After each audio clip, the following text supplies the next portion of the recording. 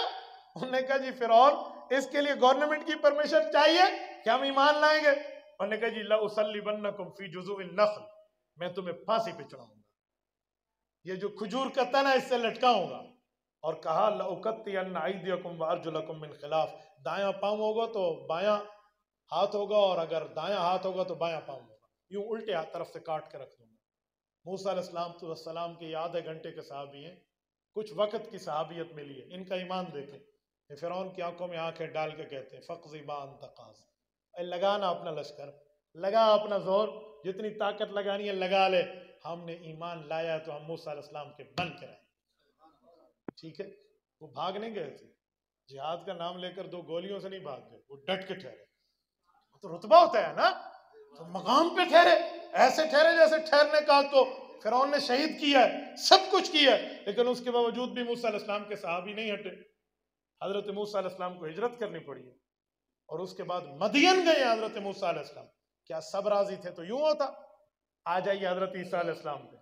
حضرت عیسیٰ علیہ السلام پہ یہ جو کچھ لوگ آئے تھے پھانسی دینے کے لیے، بلیک وارنٹ جسے کہتے ہیں ڈیتھ وارنٹ، یہ ڈیتھ وارنٹ ہے، موت کے وارنٹ ہے، وہ گرفتاری کے وارنٹ جاری کر کے ایک نبی کے لیے آئے حضرت عیسیٰ علیہ السلام کے، اور قرآن کریم نے انہیں وعدہ دے کر تسلی کی بات کی، فرمایا وَإِذْ قَالَ اللَّهُ يَا عِيسَىٰ إِنِّي مُتَوَفِّيكَ وَرَافِعُكَ إِلَيَّ، دو وعدے فرمائے، سنیں توجہ رکھنا، علمی جملہ ایک سمجھانے لگا ہوں۔ رب نے فرمایا عیسیٰ فکر کی بات نہیں ہے، انی متوفی کا، میں تمہیں مکمل وصول کروں گا روح اور جسم۔ یہاں لفظ توفا ہے لیکن معنی موت نہیں ہے۔ کیوں؟ اگر یہاں معنی موت ہو کہ میں تمہیں موت دوں گا تو موت دینے کے لیے تو یہودی آئے ہوئے تھے، تو جو کام یہودی نہ کر سکے وہ اللہ نے کر دیا، ان کا کام آسان کر دیا، تم نہ مارو میں مار دیتا ہوں، تو ادھر معنی موت نہیں کریں گے۔ انی متوفی کا، میں تمہیں مکمل وصول کروں گا۔ اللہ کیسے وصول کرے گا؟ فرمایا ورافعک الیہ، اپنی طرف اٹھا لیا۔ امام قرطبی رحمہ اللہ نے الجامع لاحکام القرآن میں سوال اٹھایا اسی آیت کے تحت کہ اللہ کی طرف کون سی ہے؟ دائیں طرف، بائیں طرف، اوپر طرف، نیچے طرف، کون سی طرف ہے؟ تو امام قرطبی کیا جواب دیتے ہیں؟ فرمایا ای موضع لا یجری فیہ حکم غیر اللہ، اللہ کی طرف سے مراد یہ ہے اللہ تعالیٰ حضرت عیسیٰ علیہ السلام کو وہاں اٹھائیں گے جہاں صرف اللہ کا حکم چلتا ہے، غیر اللہ کا نہیں چلتا، وہ آسمان ہے۔ تو وہاں اٹھا لیا، اور جو پھانسی دینے آیا تھا اس کی شکل قرآن کہتے ہیں وَلَٰكِنْ شُبِّهَ لَهُمْ وَمَا قَتَلُوهُ، نہیں مار سکے، وَمَا صَلَبُوهُ، پھانسی نہیں دے سکے، وَلَٰكِنْ شُبِّهَ لَهُمْ، حضرت عیسیٰ کی شکل اسی بندے کی کر دی جس کے ہاتھ میں برنٹ تھے۔ تو لوگوں نے کہا یہ عیسیٰ ہے، پڑھو انہوں پھٹے چاڑو، وہ تو کام خراب ہو۔ انہوں نے کہا جی میں تمہارا کہ جاؤ تو ہمارا کہاں سے؟ اسے پھانسی پہ چڑھا دیا۔ اسی افواہ کی بنیاد پہ تو آج تک کرسچینٹی قائم ہے۔ تو بھائیو یہ سب راضی تھے تو یوں ہوتا ہے؟ سرکار کی بات تو سارے جانتے ہیں، سرکار مدینہ صلی اللہ علیہ وسلم کو مدینہ طیبہ آنا پڑا اور مکہ مکرمہ کو چھوڑنا پڑا۔ مکہ مکرمہ کم زمین ہے، 53 سال اللہ کے رسول نے مکہ مکرمہ میں گزارے ہیں، 53 سال سرکار مدینہ نے۔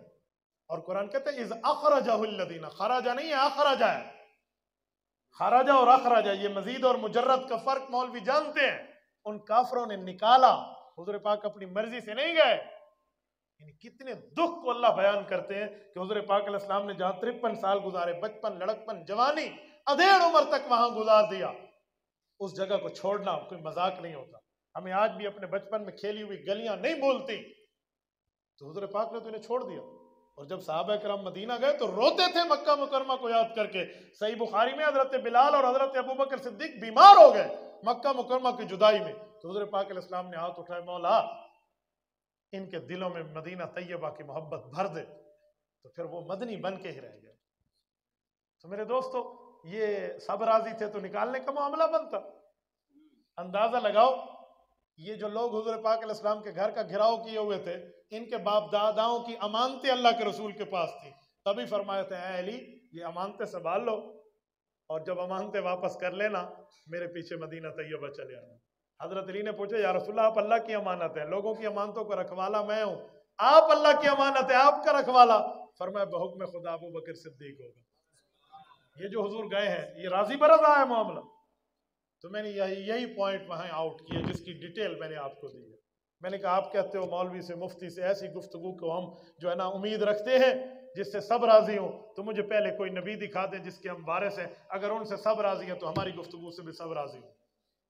بہرحال گفتگو تو کر کے ہم واپس آ گئے۔ آج کل مجھے انتظامیہ لیول پہ کم ہی بلاتے ہیں، جیسے وہاں بلاؤ جہاں بلانا نہ پڑے، بات نہ کریں۔ میں نے کہا نہ بلاؤ، ہمیں بلاؤ گے تو سننی پڑے گی، پھر ہم بولیں گے۔ گونگے شیطان بن کے بیٹھنے کی عادت ہمیں نہیں آتی کہ ہم خاموشی پہ بیٹھے اور چپ کر کے جو کوئی حق کہتے سچ ہے، یہ کام ہم سے نہیں ہوگا۔ تو آپ مفتیان کرام بنے، آپ کو یہ ذمہ داری سونپی جا رہی ہے۔ آپ یہ نہ کرنا اس حاجی صاحب نے ہماری مسجد کا تعاون زیادہ کیا اور اس نے کم کیا تو انہوں فتویٰ اے دے دیا تو انہوں اے دے دیا، ٹھیک ہے۔ پھر یاد رکھنا قرآن کریم یہی تو سمجھاتا ہے۔ قرآن کریم کیا کہتے ہیں؟ وَلَا تَشْتَرُوا بِآيَاتِي ثَمَنًا قَلِيلًا، فرمایا تھوڑے پیسوں کے بدلے میں قرآن نہ بیچو۔ کیا مطلب؟ زیادہ پیسے کے بدلے میں بیچو؟ جی نہیں، یا مفہوم مخالف تو معتبر ہے ہی نہیں۔ وَلَا تَشْتَرُوا بِآيَاتِي ثَمَنًا قَلِيلًا کا معنی کچھ اور ہے۔ ثمنًا قلیلا کسے کہتے ہیں؟ تھوڑے پیسے۔ تو آؤ تھوڑی چیز، تھوڑی ویلیو کیا ہے؟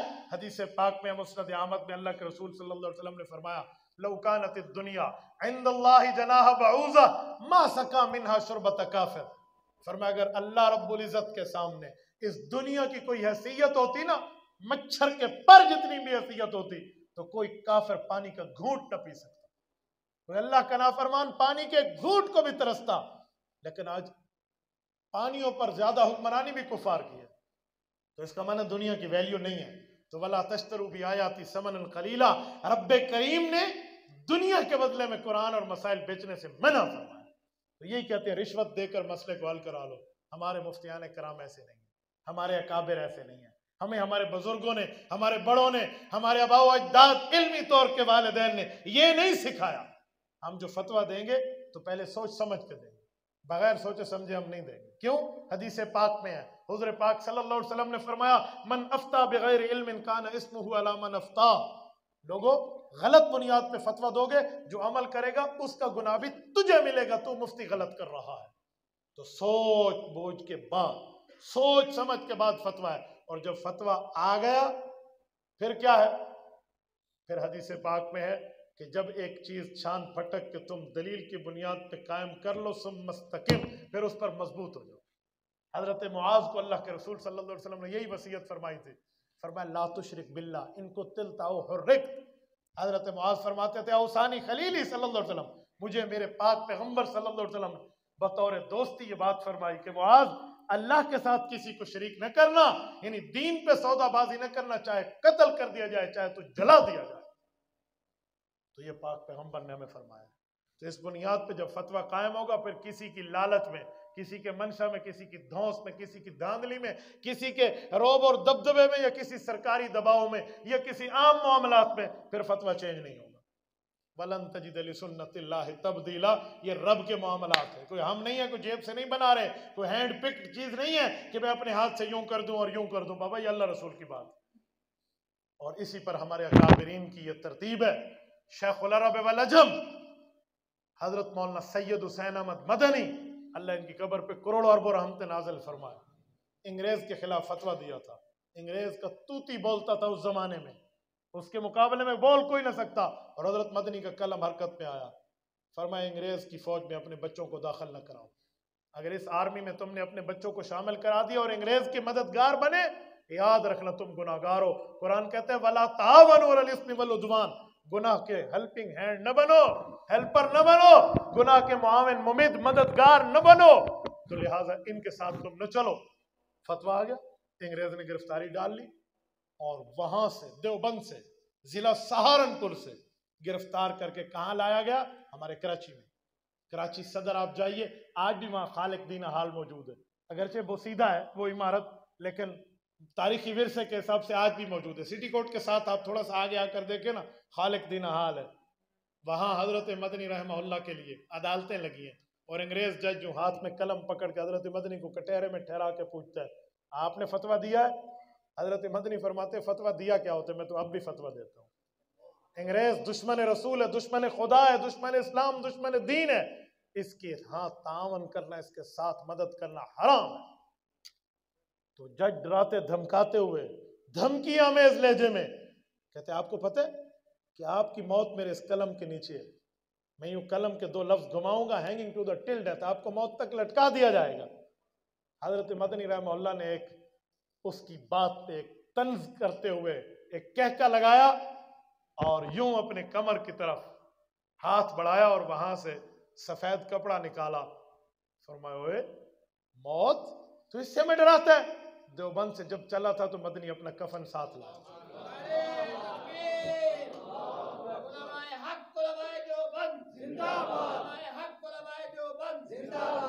کل چلا نا اپنا قلم، کیا ہوا؟ آج اس انگریز جج کا نام بھی نہیں آپ جانتے اور حسین احمد مدنی کا ڈنکا گونج رہا ہے دنیا میں۔ یہ ہوتا ہے ڈٹ جانا۔ یاد رکھیں وفا کی تیغ سے گردن جفا کی تیغ سے گردن وفا شعاروں کی کٹی ہے برسر میدان مگر جھکی تو نہیں۔ اس پر بندہ قتل ہو جائے، مر جائے، زندگی چھوڑ جائے، یہ شکست نہیں ہے۔ شکست یہ کہ دشمن آپ سے اپنے موقف کو تبدیل کرا۔ موقف تبدیل نہیں ہوگا چاہے کچھ بھی ہو جائے، اس پر قربانیاں لگی ہیں، اس پہ خون لگا۔ تو بھائیو یہ جو دین ہم تک پہنچے، یہ جو فتوے کی سیاہی ہے، ایسے شہید کے خون کے مقابلے میں مفتی کے قلم کی سیاہی کل قیامت میں نہیں تولی جائے گی۔ ایسے نہیں ہے، ایسے نہیں فرمایا کہ نوم العالم خیر من عبادت العابد، کہ ایک عام آدمی عبادت کرے، ایک عالم اور مفتی سو جائے تو اس کا سونا اس کی عبادت سے افضل ہے، ایسے نہیں فرمایا گیا۔ اگر رتبے، مقام، درجے، حیثیت عالم کی بڑی ہے تو پھر اس کی ذمہ داری بھی بڑی ہے، پھر اس کی حیثیت بھی اس طرح ہونی چاہیے۔ امام محمد بن حسن الشیبانی رحمہ اللہ اپنے استاذ مکرم حضرت امام اعظم ابو حنیفہ رحمہ اللہ کے بارے میں ایک جملہ فرماتے ہیں، کہا حضرت امام اعظم نے کہ میں گلی سے گزرا تو ایک خاتون بوڑھی نے دوسرے کو کہا کہ یہ ابو حنیفہ وہ ہے، سحر اللیالی کلہ، پوری رات جاگ کر یہ دین کے مسائل کے لیے عبادت بھی کرتا ہے اور مسائل بھی یہ رکھتا ہے۔ تو فرماتے امام صاحب اس وقت میں آدھی رات جاگا کرتا تھا، تو مجھے حیا آئی کہ میرے مقلد، میرے ساتھی، میرے فالوورز مجھ سے یہ متوقع رکھتے ہیں اور میں آدھی رات جاگتا ہوں، آج میں پوری رات جاگوں۔ اور پھر پوری رات جاگے، اکیلے نہیں، فرمایا صلی ابو حنیفہ بوضوء العشاء الفجر 40 عام، امام شامی کا مقدمہ اٹھائیں، فرمایا ابو حنیفہ رحمہ اللہ نے 40 سال عشاء کے وضو سے صبح کی نماز پڑھی۔ اچھا اس پر بھی ایک جملہ کہوں، کچھ لوگوں کو اس پر بھی سوال اٹھتا ہے۔ حجت اللہ فی الارض حضرت مولانا محمد امین صفدر اکاڑوی رحمہ اللہ اس کا بڑا پیارا جواب دیا کرتے تھے کہ جی مجھ سے کسی نے کہا، حضرت اکاڑوی فرماتے ہیں کہ پھر بیوی کے حقوق کہاں گئے؟ ابو حنیفہ تو 40 سال عشاء کے وضو سے صبح کی نماز پڑھتا ہے۔ تو وہ اپنے ذوق میں فرماتے کہ بیوی کے حقوق کا مطالبہ تو سالوں کو کرنا چاہیے کہ ہماری بہن کے حقوق کھائے جا رہے ہیں، تم سالے ہو ابو حنیفہ کے، تو اسی رشتہ دیتا سے سسرال والوں کو آبجیکشن اور اعتراض کا حق ہوتا ہے، یہ آپ کو کیا ہے؟ تو پہلی بات۔ پھر دوسری بات کہتے کہ بیوی کے حقوق کے لیے صرف رات تو نہیں ہے نا یار، دن بھی تو ہے، پتہ نہیں کیسی بات۔ اچھا اگلی بات کرو، امام شعبی امام ابو حنیفہ رحمہ اللہ کے استاذ ہیں، حضرت علی المرتضیٰ کے شاگرد ہیں، 500 صحابہ کی زیارت کی ہے، اس نے 50 سال عشاء کے وضو سے صبح کی نماز پڑھی ہے۔ امام شعبی پر تو کوئی اعتراض نہیں کرتا، جو ابو حنیفہ سے بھی 10 سال آگے بڑھ گیا ہے، نظر صرف کھٹکتا آنکھ میں ابو حنیفہ ہے، اعتراض اس پر کرتے۔ آپ کیسے کہو گے یار میاں بیوی کا یہ پرسنلی میٹر ہے؟ اگر بیوی نے خاوند کو حقوق معاف کر دیے ہیں، آج کے دور میں بھی ایسی بیویاں ہیں، حضرت حاجی عبد الوہاب نور اللہ مرکزہ، دنیا اسلام میں اس نے تبلیغی جماعت کا ڈنکا بجایا ہے۔ بورے والا میں ان کی اہلیہ رہا کرتی تھی، خود فرمایا کرتے تھے مجھے میری اہلیہ نے دین اسلام کی خدمت کے لیے حقوق معاف کر دیے۔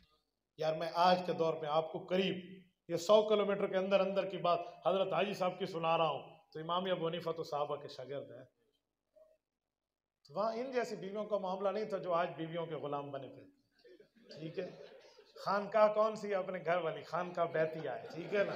گھر میں بیٹھ کر اپنی بیوی کے غلام، ہاں ایسے ہیں لوگ، رن مرید ہیں، ہمارے حکمران گزرے ہیں خدا کے بندے، آپ نہیں جانتے، وہ بڑی بڑی شخصیات آپ کو ملے گی۔ تو میں نے کہا آپ اپنے گھر کی باتیں امام حنیفہ پہ فٹ کرتے ہیں، امام صاحب رحمۃ اللہ علیہ کا معاملہ کچھ اور ہے، وہاں بیویوں نے حقوق معاف کیے ہیں۔ اور اگلی بات، امام صاحب کی اولاد بھی ہے، اولاد کی اولاد بھی ہے۔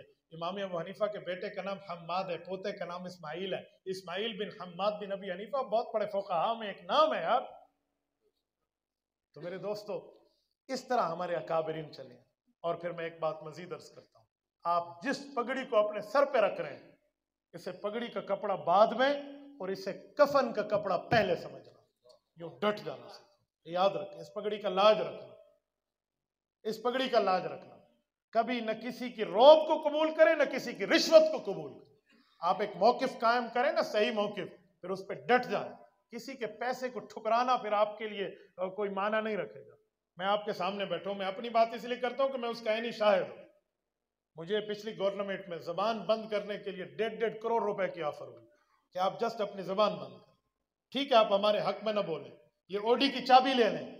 اوڈی 2020 کی آپ قیمت ذرا گوگل کر کے دیکھ لیں، 1,30,00,000 روپے، یہ چابی لے لیں۔ ہم نے کہا چابی اپنی جیب میں رکھو، ہم جو حق سمجھیں گے ہم بولیں گے۔ حاجی مفتی صاحب، اتنی بڑی آفر دینے والا آپ کو نہیں ملے گا۔ میں نے کہا جناب صاحب، اتنی بڑی آفر ٹھکرانے والا بھی تمہیں نہیں ملے گا۔ آپ ہمیں کہتے ہیں فلاں اور فلاں، ہم نے مسجد کی چٹائی پہ بیٹھ کے زندگی گزاری ہے، اس کی لاج رکھنا ہمیں آتا ہے۔ بھائی آج ہم بک گئے تو، بلکہ ایک جملہ کہو، امام ابن خلدون رحمہ اللہ نے لکھا ہے، حضرت امام احمد ابن حنبل رحمہ اللہ کو جب کوڑے لگتے تھے، زخمی حالت میں جیل میں لائے جاتے تھے، اس بلاک میں، ان کی بارک میں ایک چور بھی رہتا تھا۔ وہ چور امام احمد ابن حنبل کو دیکھ کر ایک دفعہ کہتا ہے کہ حضرت، آپ کے اوپر کوئی چوری کا کیس نہیں ہے، ڈکیٹی کا نہیں ہے، کوئی 2 نمبری کا نہیں ہے، کوئی کرپشن کا نہیں ہے، کوئی غلطی کا نہیں ہے، آپ تو دین کے ایک مسئلے میں حق پر ہیں، آپ پریشان ہو گئے ہیں اس سزا سے۔ تو ظاہری بات ہے، انسان ہے، بطور فطرت بائی نیچر بندہ پریشان تو ہوتا ہے۔ تو نے کہا حضرت آپ پریشان نہ ہوں، میں چور ہوں، میں ان کے کوڑے کھاتا ہوں، پھر بھی چوری نہیں چھوڑتا۔ آپ تو حق پر ہیں، اگر آپ پریشان ہو گئے اور آپ نے حق کا راستہ چھوڑ دیا، امت پھسل جائے گی۔ فرمایا آپ نہ لیں۔ امام احمد ابن حنبل فرماتے ہیں میں پڑھا تو بڑے محدثین سے ہوں، لیکن اس چور کی گفتگو نے جو مجھے حوصلہ دیا ہے بڑی بات ہے۔ تو بھائیو، اس طرح ہم نے چلنا ہے، اس طرح معاملات کو لے کر آگے چلنا ہے۔ تو دین اسلام کے لیے جب مسئلہ آئے گا، پھر انشاءاللہ تعالی شریعت جہاں گنجائش دے گی وہاں دیں گے، کسی کی لالچ کو نہیں دیکھیں۔ اسی پر میں ایک واقعہ آپ کو سناؤں اپنا۔ یہ میرے دورہ حدیث کے بعد تخصص کے میرے خیال میں پہلے سال کی بات ہے۔ میرے بہنوئی کسی حوالے سے پاکستان سے باہر گئے تو 4 جمعے ان کی مسجد میں پڑھانے تھے، تو انہوں نے مجھے کہا کہ بھائی آپ پڑھا دیں۔ میں نے کہا جی ٹھیک ہے۔ تو میں 4 جمعہ ان کی مسجد میں جاتا، وہ میری سٹی سے ایک اور سٹی ہے، میں سرحد میں تھا، وہ پنجاب میں تھے، تو میں آ جاتا ڈیرہ اسماعیل خان سے ضلع بکر، ایک جمعہ پڑھایا، 2 پڑھایا، یعنی اس طرح۔ ایک جمعے پر مجھ سے مسئلہ پوچھ لیا وہاں کے کسی نے کہ میں نے اپنی بیوی کو یہ لفظ کہے ہیں، ایک لمبی تفصیل ہے، میرے وہ طلاق کے الفاظ تھے۔ تو میں نے کہا جی آپ نے کہے ہیں؟ کہ جی ہاں۔ تو جب اقرار ہو نا تو اقرار حجت ملزمہ ہے۔ اس کا کیا معنی؟ اقرار میں پھر گواہوں کی ضرورت نہیں پڑتی۔ اعترافی بیان میں آپ گواہ نہیں مانگیں گے جو آپ کہہ رہے ہیں۔ ایک بندہ کہہ رہا ہے میں نے اپنی بیوی کو یہ کہا ہے، تو پھر گواہوں کی تو حاجت نہیں رہتی۔ میں نے کہا جی آپ کی تو طلاق ہو گئی ہے۔ انہوں نے کہا جی ٹھیک۔ میں اگلے جمعے پھر گیا تو بڑا حیران ہو گیا، عورت والی طرف سے بھی خاندان کا مجمع اور مرد کی طرف سے بھی خاندان کا مجمع تیار بیٹھے، مولوی آوے تھے صحیح، وہ تیار تھے۔ اب میں بتا رہا ہوں کہ فتوے میں آپ نے کیسے عمل کرنا ہے۔ میں جمعے میں اس دن گیا تو مسجد زیادہ بھری ہو، ماشاءاللہ کیا بات ہے، گفتگو لوگوں کو اچھی لگ رہی ہے، یہ مجمع آ رہا ہے۔ مجھے وہاں کے دوستوں نے کہا مفتی صاحب یہ جمعے کے بعد آپ کے ساتھ بیٹھیں گے، ٹبریتے سارے آئے بیٹھے نے، مولوی نال مکنا ہے۔ جی ٹھیک۔ جمعہ کی گفتگو پوری ہوئی، ہم بیٹھ گئے۔ زیادہ تکلیف جو تھی نا وہ لڑکی کے والد کو، اس کے دل پر کوئی اٹیک تھا۔ ظاہری بات ہے اس کی بیٹی کو طلاق ہوئی ہے، وہ چاہتا نہیں تھا کہ مولوی کہے طلاق نہیں ہے، بس کسی نہ کسی حساب سے فتویٰ بدل دے۔ میں نے ان کی پوری بات سنی، ان کی بات کا خلاصہ یہ تھا کہ اتنا کچا نکاح ہے، اتنا کچا، 2-3 لفظ بولے اور نکاح ٹوٹ گیا۔ مولوی صاحب گزارا کرے، ہم نے قرآن پڑھا تھا اس خطبے میں، حدیث سنی تھی، مولوی صاحب نے اتنا بڑا نکاح کا خطبہ پڑھا تھا، وہ 3 لفظوں سے ٹوٹ گیا، تھوڑا گزارا کرے۔ یہ اس کی گفتگو کا خلاصہ تھا۔ لڑکے والا مطمئن بیٹھا ہوا تھا کیونکہ اس کو اس کے بیٹے نے اچھا بھلا سمجھایا تھا، جو دلائل میں نے اسے دیے تھے۔ تو میں نے اس کے لڑکی کے والد کو میں نے کہا بزرگ میں آپ کے غم میں برابر کا شریک ہوں.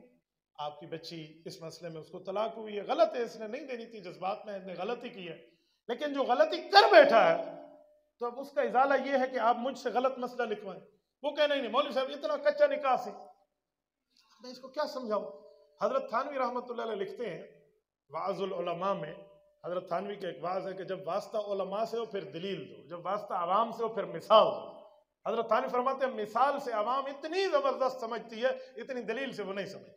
عوام میں سادہ لوگ ہیں. میں نے پھر ایک مثال دی، میں نے کہا بزرگوں یہ بتائیں، جب مولوی صاحب نے نکاح کا خطبہ پڑھا تھا اس کے بعد آپ کی بیٹی اس کے لیے حلال ہوئی ہے یا پہلے بھی حلال تھی؟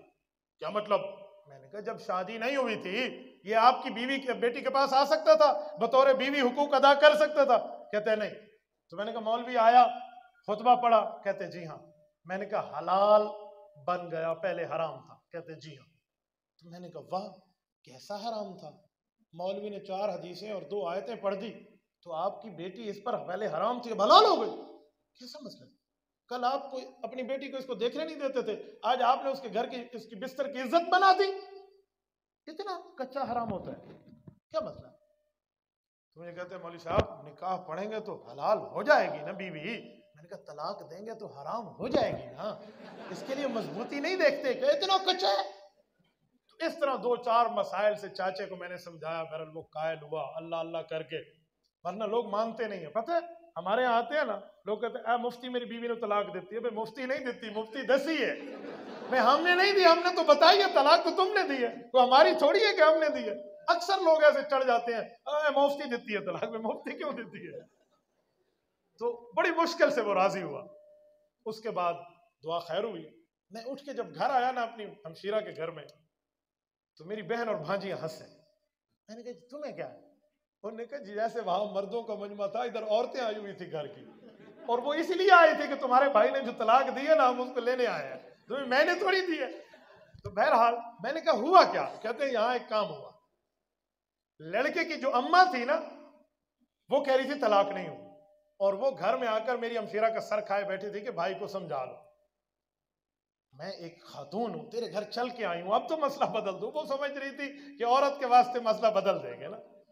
بہرحال میں نے کہا پھر کہتے جب آپ نے مسئلہ سنا دیا نا تو وہی لڑکا جس کی طلاق ہو گئی تھی وہ آیا اپنی ماں کے پاس ہمارے اس دروازے پہ گھر پہ نا. انہوں نے دروازہ کھٹکھٹایا تو اس کی امی دروازے پہ گئی تو میری بھانجیاں اور بھانجے کہتے ہیں کہ ہم چھوٹے ہیں نا ساتھ سن رہے تھے. تو کہتے ہیں کہ اس نے آ کر کہا کہ اماں جان مفتیان کرام کے ساتھ ہماری بیٹھک ہو گئی ہے، علماء بیٹھے تھے، میرے والد صاحب بھی تھے، چاچا جی بھی تھے، تو طلاق ہو گئی.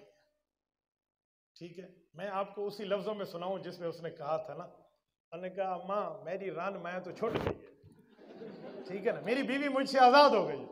تو اس کی ماں کہتی ہے کیوں؟ انہوں نے کہا اماں یہ لفظ میں نے کہے تھے تو بیوی چھوٹ گئی ہے. تو ماں کہنے لگی نہ میرا پتر یہ لفظ لال تیران نہیں چھوٹ دی، تیرے پیو میں 100 بار یہ لفظ آخر میں تے نہیں چھوٹی.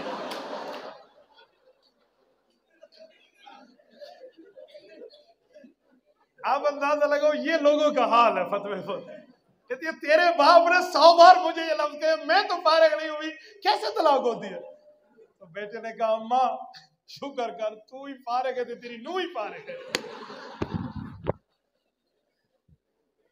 بھائی ہمارے ساتھ یہ حالات واقع ہوتے ہیں. یہ جو مفتیان کرام بن رہے ہیں میں ان کے لیے کہہ رہا ہوں تمہارے سامنے اس طرح کی سچویشن آئیں گی، اس طرح کی صورتحال آئے گی، پھر آپ کو فیس کرنا ہوگا. تو کسی طریقے سے، کسی مثال سے، تحمل سے، پیار سے، بردباری سے، علم سے اس طرح آپ نے عوام کو ٹیکل کرنا ہے تو لوگ آپ کی بات مانیں گے. ورنہ بہت مشکل ہے، سارا معاملہ آپ کے سر پہ ڈالیں گے کہ مفتی طلاق دیتی ہے. تو اس لیے آپ کچھ نہ کچھ معاملات کو سیکھ لیں. امید ہے میں چند باتیں جو آپ کی خدمت میں سمجھانے والی تھی ٹوٹی پھوٹی میں آپ کی خدمت میں سمجھا بیٹھا ہوں. اللہ تعالیٰ آپ کو اور ہمیں علماء کرام کی قدر کی توفیق عطا فرمائے، مفتیان کرام کی قدر کی توفیق عطا فرمائے، اور اپنی اولاد کو عالم اور مفتی بنانے کی توفیق عطا فرمائے. کہتے ہیں امام اہل سنت والجماعت کے متعلق جو گستاخی ہوئی ہے، ہمارے استاذ محترم حضرت امام اہل سنت والجماعت شیخ الحدیث والتفسیر مولانا محمد سرفراز خان صفدر اللہ ان کی قبر پہ کروڑوں اربوں رحمتیں نازل فرمائے. یہ انہی کا فیض ہے آج آپ کی خدمت میں ہم بول رہے ہیں. حضرت کے متعلق یہ جو گستاخی ہوئی ہے یہ مجھ تک بھی پہنچی ہے اور میں نے اس کو ہائی لیول تک حضرات تک پہنچا کر بات کی ہے، لیکن ایک جملہ کہتا ہوں، وَعُوَ الْقَلْبِ لَا يَظْلِمُ الْبَدْرِ فَلَوْمُ الْحُفَّاشِ لَا يَضُرُّ الشَّمْسِ۔ یہ جو چمگاڈر ہوتا ہے نا، یہ سارا دن سورج کو لان تان کرتا ہے کہ سورج نہ ہوتا تو میں دن میں اڑتا، تو چمگاڈر کی لان تان کبھی سورج کو اثر نہیں کرتی۔ اس طرح چاندنی کو دیکھ کے کتے بھونکا کرتے اور ان کی بھونک پہ کبھی چاند ماند نہیں پڑتا۔ تو یہ اس طرح کے غلیظ زبان والے یہ اپنے اندر کی غلاظت بتا رہے ہیں، جن کی حیثیت یہی ہے۔ یار یقین مانیں، میرا سوشل میڈیا بہت بڑا ہے، ایک نیٹ ورک ہے الحمدللہ، میں اس بندے کو نہیں جانتا تھا، یہ ساتھیوں نے بھجوایا تو میں نے اس کو دیکھا، چلو یہ کوئی شکل ہے۔ جب ہم جیسا بندہ اس کو نہیں جانے، جس کا اتنا بڑا سوشل نیٹ ورک ہو، تو مشہور ہونے کا ان کے پاس یہی تو طریقہ ہے کہ کسی بڑے پر بھونک لو تو لوگ آپ کو مشہور کر لیں۔ وہ کسی نے کہا تھا نا کہ میں مشہور ہونا چاہتا ہوں لیکن پیسے میرے پاس نہیں ہیں، ہوں میں کنگال، مشہور کیسے ہو جاؤں؟ لوگوں نے کہا جی بادشاہ کی بیٹی کا رشتہ مانگ لے۔ انہوں نے کہا میں تو کہوں دا میراسی مینوں بادشاہ دینی ہے، میں تو میراسی مجھے بادشاہ دے گا۔ انہوں نے کہا مشتہ تو مانگ لے۔ یہ چلا گیا، دربار لگا ہوا تھا، انہوں نے کہا بادشاہ سلامت، مجھے آپ کی بیٹی کا ہاتھ اپنے نکاح کے لیے چاہیے۔ لوگوں نے مارا، اتنا بادشاہ کے ہرکاروں نے مارا، نے اس کے خون نکال دیے اور مٹی میں لت پت ہو گیا۔ یہ اٹھا اور اپنے کپڑے جھاڑنے لگا تو کہتے بادشاہ سلامت پھر میں نہ سمجھا، پھر میں نہ سمجھوں۔ یعنی یہ حال ہے، حالانکہ کیا کہہ رہا تھا، آدھا کام ہو گیا آدھا باقی ہے۔ کیا مطلب؟ یعنی میں راضی ہوں اور وہ پارٹی راضی نہیں ہے، تو آدھا کام ہو گیا آدھا باقی ہے، اور حال اس کا یہ ہے۔ مشہور ہو گیا، لوگوں نے کہا بادشاہ دی بیٹی دا عاشق ہے۔ ان بیچاروں کے پاس اور کوئی کام نہیں ہے، فضول نسل کے حضرات لوگ ہیں، عجیب پتہ نہیں کیا معاملہ ہے۔ نام اتحاد امت کا ہے، میں تو حیران ہوں، نام ختم نبوت صلی اللہ علیہ وسلم کے عقیدے کا، اور کام یہ ہے ان کے سنجیدہ لوگوں کو بھی اس کی پکڑ کرنی چاہیے کہ ان جیسے پتہ نہیں کون سی بوتھی اٹھا کر آ جاتے ہیں کابر پر بک بک کرنے کے لیے۔ ان کا جواب صرف ایک یہی ہے کہ اس معاملے میں جو ایف آئی آر کی ترتیب ہے وہی رکھنی چاہیے، جو قانون کو ساتھ لے کر چلنے کی ترتیب ہے وہی کرنی چاہیے، تاکہ جس بل سے نکلے انہی بل تک ان کو بندہ پہنچا کے آئے۔ حضور پاک صلی اللہ علیہ وسلم اور صحابہ کرام میں حضرات شیخین کی گستاخی قبول ہے یا نہیں ہے؟ اسلامی حکومت اسے قبول معافی کو نہیں کرے گی۔ اسلامی حکومت کی ذمہ داری ہے کہ وہ اس پر ایکشن لے۔ ہمارے فقہائے احناف میں امام ابو نصر الدبوسی رحمہ اللہ اور حضرت امام ابو الیث سمرقندی رحمہ اللہ کا یہی فتویٰ ہے۔ آپ اٹھائیے نا بحر الرائق احکام المرتدین جلد نمبر 5 ہے یہ بحر الرائق، یہ اس کی کنز الدقائق کی شرح، وہاں پر یہ موجود ہے۔ ان کان یسب الشیخین او یلعنہما فهو کافر ثم ان رجع وتاب وجدد الاسلام هل تقبل توبتهم قال لا تقبل توبتهم وبه اخذ الفقيه ابو الیث سمرقندی وابو نصر الدبوسی وهو المختار للفتوى۔ یہ لفظ ہے حضرت امام ابن نجیم رحمہ اللہ کا، تو اس لیے میں اس کی بات وہ نہیں کروں گا۔ تو یہ حکومت وقت کی ذمہ داری ہے کہ حکومت وقت اس پہ ایکشن لے۔ ہاں آپ کا اور میرا کام نہیں ہے، یہ عوامی لیول کا کام نہیں ہے۔ لا اینڈ آرڈر کے مسائل اس پر پیدا ہوں گے، یہ گورنمنٹ کا مسئلہ ہے، سرکار کا مسئلہ ہے، حکومت کا مسئلہ ہے، انتظامیہ کا مسئلہ ہے، وہ اس پہ ایکشن لے۔ وہ نہیں لے تو وہ جانے، ان کا کام جانے، اللہ کے دربار تو ہے نا، اللہ تعالیٰ کی پکڑ ہے، لیکن ہم قانون کو ہاتھ میں نہیں لیں، ہم شریعت کا مسئلہ بتا لیں۔ ٹھیک ہے، اقول قولی ھذا واستغفر اللہ وآخر دعوانا ان الحمد للہ رب